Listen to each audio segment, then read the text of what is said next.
Namaskar dosto. Today we will talk about why Bharat needs to control sea lanes for its maritime safety and how trade routes are considered as modern battlefields. This is part of my series where I analyze my handbook which I have written about a maritime doctrine which I call as SOTO, that the Indian government and the Indian Navy or even the Indian Coast Guard can adopt in the future. Make sure to watch until the end to gain some clarity. So I will be covering this concept sentence by sentence in a way that you can understand. So first, this pillar is clear and currently limited. Protect sea lanes, ports, islands and economic assets, not any territorial conquest. So basically, I propose that this part of a maritime doctrine could be considered as more defensive instead of expansionist. Because sea lanes are very important for Bharat, because India depends heavily on maritime trade. About 80% of all of the imports for Bharat comes from the Indian Ocean. So that is why we need to protect these sea lanes, because they are energy, food and trade, right? Goods.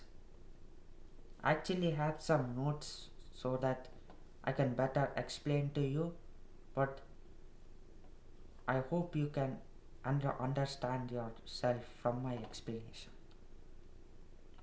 And ports and islands, they are very important for the Indian Navy and for Coast Guard, because actually in my future episodes I will cover how the Andaman and even Rakshati can be like forts.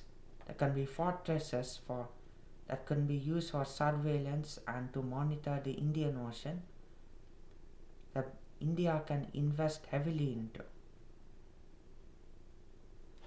And economic assets, in previous lectures I have talked about how there are many economic assets off of the coast like the Western Ghats or the Konkan coast or areas along the Bay of Bengal, and these include offshore oil, gas and minerals and even fisheries. So these are economic assets that Bharat needs to guard in order to remain safe in the Indian Ocean. So by rejecting this, the idea of any territorial conquest, we are making sure that this strategy is acceptable under international maritime law for Bharat. It is less threatening for neighbors because currently we face more threats, so we do not need to behave like our neighbors like Pakistan or China, even sometimes Bangladesh also. So it is more like sea control for security. We are not trying to build any empire. We are just trying to keep our Indian Ocean safe and trying to maintain regional stability and influence. So now I'd like to talk about the choke points. This would mean more control over choke points like Bab el Mandeb, Malacca Strait and the Strait of Hormuz, so that Indian commercial ships could move through freely. So choke points, what are choke points? Choke points are places where global trade occurs, and these include like major parts of the Indian Ocean which trade occurs. Bab el Mandeb, Malacca Strait and the Strait of Hormuz are three of these choke points. So first, I have actually in my first video of this series, which I have talked about why the Indian Ocean matters for Bharat. I have already outlined the strategic importance of these three choke points, but I will still remind you for the sake of your understanding. So the Strait of Hormuz is where most of India's oil imports pass through, and then the Bab el Mandeb is the gateway between the Indian Ocean and the Mediterranean Sea. It lies between Yemen and Somalia, and it is near the Red Sea, I believe, and ships through here pass through the Bab el Mandeb and then go to the Suez Canal to reach the Mediterranean Sea. And then the Malacca Strait is the lifeline between India and East Asia. And recently there have been, and for many years, many decades, there have been threats in these areas. Right? Middle Eastern geopolitics have been affecting the Strait of Hormuz, as Iran has blockaded it and foreign navies have, and many nations have tried to control the oil or bargain over the oil. And recently, ever since the protests in Iran, the US has been amassing a fleet towards Iran, and there was recently a Iranian drone that has been downed near the Strait of Hormuz. And then the Bab el Mandeb is again lots of piracy from the Houthis and the pirates from Somalia. And then the Malacca Strait has also been affected by the need for freedom of navigation. So any issues that happen here can affect the global economy, and India will be part of it. When I say that we should have more control over these choke points, I am not saying that we should capture these choke points and annex it into India. No, that would receive international condemnation, and countries would put sanctions or refuse to trade with India. And we are not a country that tries to provoke other countries and try to undermine regional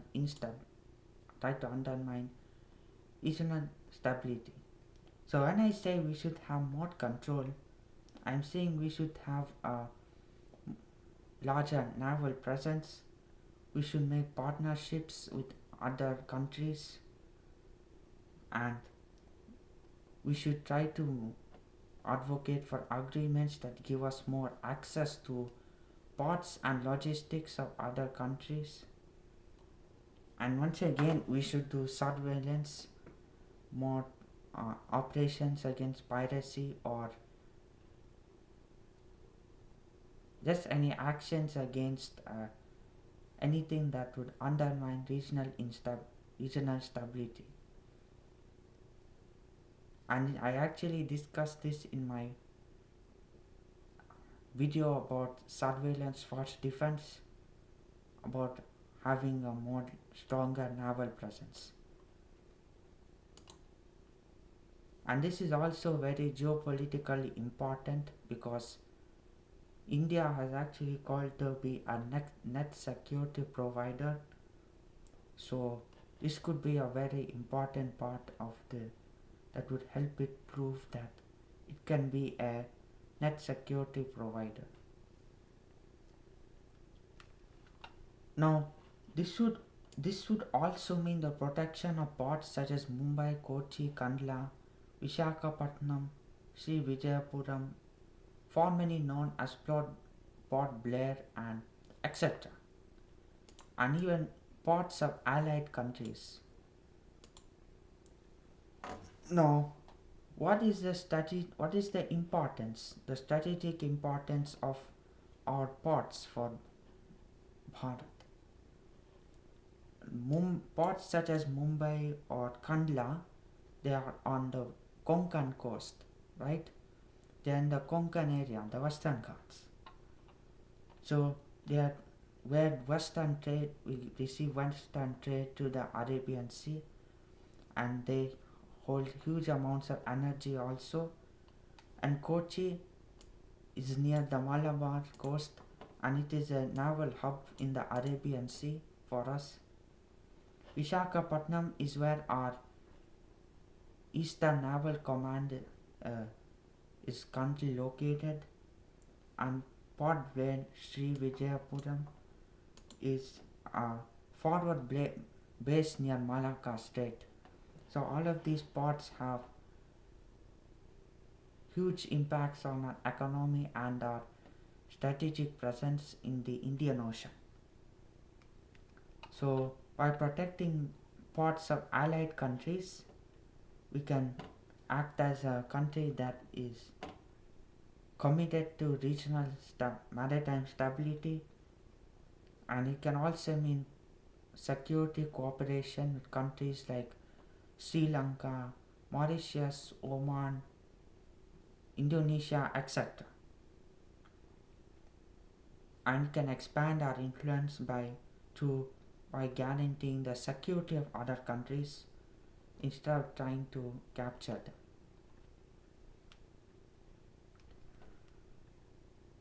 So we will now go more in depth into what I had stated in the first sentence. The western and eastern coasts along with major cities hold many economic assets such as offshore oil, gas, fishery and rich mineral deposits like ilmenite and sand. So this is actually what is known as a blue economy, and this can be used as an argument for why Bharat needs a blue economy. So this would make the ocean as an economic zone that holds many economic assets, and it would be a place full of resources, a resource frontier exactly, full of oil or offshore oil and gas, fisheries and rich mineral deposits. But these are also very strategically vulnerable, right? Because offshore oil and gas and minerals and fisheries are very hard to defend, and they are very easy targets in conflicts or in grey zone warfare, right? And we also need them for economic growth because we are an emerging economy. Not recently, but 2 months back, we have been announced that we are now the fourth largest economy, I believe. We surpassed Japan. So these have been huge contributions to the Indian economy. So that is why we need to protect them. They are very sensitive, and it will harm our economy and our safety if we do not protect them.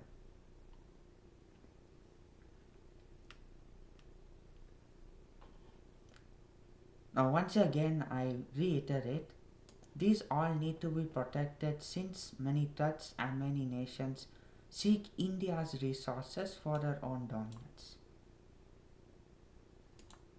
Now these many threats could include state rivals like China, Pakistan, and they could do this through naval blockades or submarine warfare, and then non-state threats like pirates or terrorists, right? And what I call as grey zone tactics. These tactics are ships like survey ships from other nations trying to receive information, illegal fishing, or trying to sabotage our infrastructure.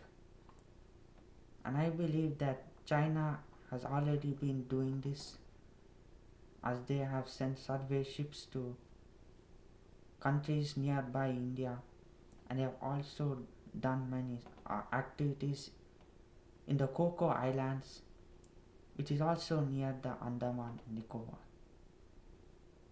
So by seeking India's resources, it would mean that the Indian Navy needs to expand the surveillance, need to modernize the Navy, and also create more awareness over the area. So basically, this is another justification for needing a surveillance force defense that protects the maritime territories and exclusive economic zones of India. So now the last part of this, which I'd like to talk about, is not last, but it is still very important. It also calls for India to build bases and more partnerships so that order in the Indian Ocean remains and is open for regional stability. So basically this would be kind of a sphere of influence, but not in the sense that as discussed in geopolitics. So by building bases and partnerships, it will mean access agreements like in Oman and Indonesia. There are 2 examples in 2 cities, like the port of Duqm in Oman and Sabah in Indonesia. Just like how China has access to Hambantota and Gwadar. And island infrastructure, most importantly, investment and upgrades in Andaman Nicobar and expansion in Lakshadweep also.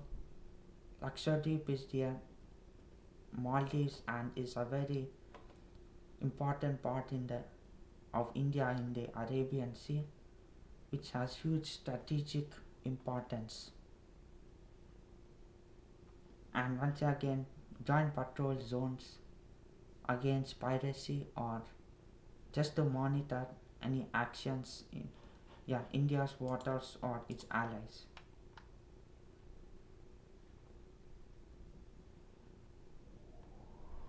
Now, when I say so that order is in the Indian Ocean remains and is open for regional stability, these are very important, big diplomatic words, because it shows our support for freedom of navigation, which has been a key part of geopolitics in East Asia with the South China Sea crisis, and it shows our opposition for not wanting a single power to dominate the Indian Ocean like China or the US, right? Or even France. France is an important partner, but we still should not openly or blindly trust anyone. But every country has its own interests in the Indian Ocean or anywhere in the world. So we are not like a hegemony, or we do not want to have control over everything and not allow others to have control over their resources or their assets. But we follow a doctrine of strategic autonomy, and we want to balance power. So last sentence, SOTO advocates for maritime doctrine, and this is a defensive stable pillar that shows confidence in it. So maritime sovereignty means our control over our own waters, our own exclusive economic zones, and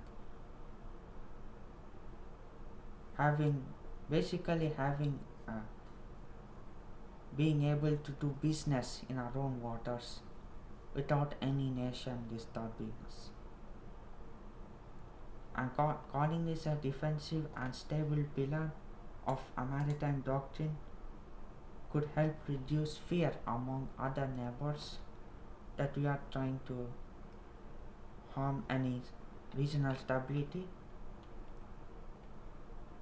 And this is not just some emotional reaction to China's actions or Pakistan's actions or any country's action, but this is more of a proposal for a policy which I believe our Indian Navy or our government is planning on doing in the future or has already been doing. And this also shows that we are a permanent naval power, right? Permanent naval power. So yes. So thank you for watching this video. I hope you understood this concept. I know I sounded very diplomatic and very boring, but this is my way of understanding it. So I hope you can use this to gain more interest in learning about the Indian Ocean and also trying to understand the interest that India has in the Indian Ocean or in any of our territory, because at the end of the day we stand for India's interests. Jai Hind, Dharmo Rakshati, Rakshati.